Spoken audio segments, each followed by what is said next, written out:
En España son conocidos los conflictos en la antigüedad, pues entre Esparta y Atenas por la hegemonía en la antigua Grecia, o Cartago y Roma por la hegemonía en la antigüedad, en el periodo de la antigua Roma, pero conflictos en Europa Oriental conocidos en España o en Europa, no tanto. Es verdad que en Europa sí que han llegado algo de información, pero en España ha sido muy poco la información de los conflictos orientales.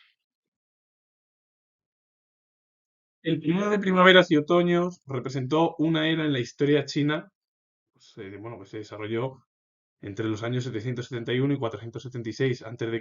Este periodo toma su nombre en los anales de primavera y otoño, una crónica que describe la historia del estado Lu entre los años 722 y 479.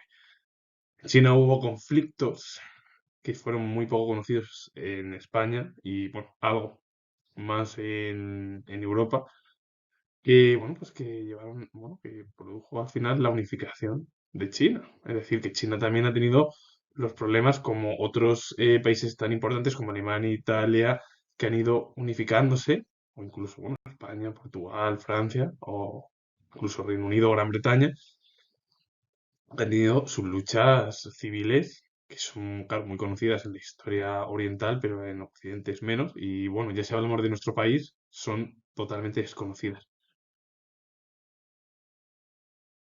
Los reinos combatientes o estados combatientes es un periodo de la historia de China en el siglo V a.C.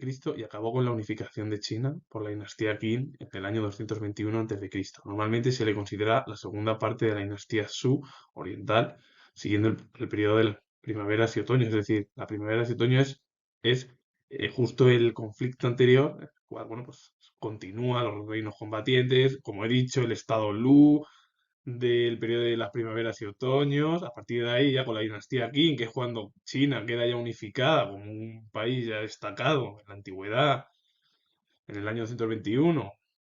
Y bueno, pues todo ello fueron conflictos muy importantes en Oriente. Qin Shi Huang, aunque su nombre propio era Zhen, fue monarca del estado chino de Qin entre los años 247 y 221 a.C. Y después, cuando China quedó unificada, en el 221, con la Guerra de los Reinos Combatientes, se convirtió él mismo en emperador entre los años 221 y 210 a.C., reinando bajo el nombre de Shi Huangdi, título creado por él mismo lo creó, que lo adoptaron, o fue adoptado, por futuros monarcas. Una figura tan importante como, por ejemplo, que fue el monarca chino, que, bueno, que cogió bueno, la manera de pensar, o del pensamiento, además, muy importante, una de las figuras más destacadas en China y del pensamiento oriental, como fue Han Fei, que fue filósofo chino, muy destacado, y que el propio monarca Qin Shi Huang cogió sus propias ideas y las trasladó en torno a la forma de gobierno. Y con ello finalizo. Comento que tengo el grado de historia y si os ha gustado este vídeo, ya no es, bueno, algo tan, bueno, pues, tan conocido en Europa, aunque sí, pero en España es desconocido, pues darle a like, suscribiros, os comento que tengo el grado de historia y además esto es una parte de la historia, no es Occidente, pero es la parte oriental.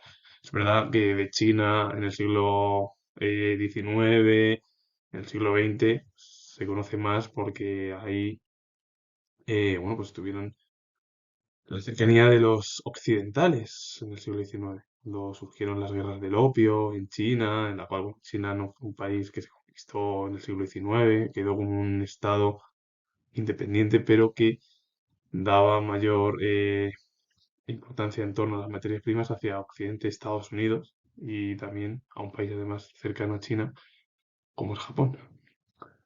Entonces China sí que durante los últimos 200 años es conocida, pero la primera parte no es tan conocida, que es la historia oriental del país. Y con ello termino.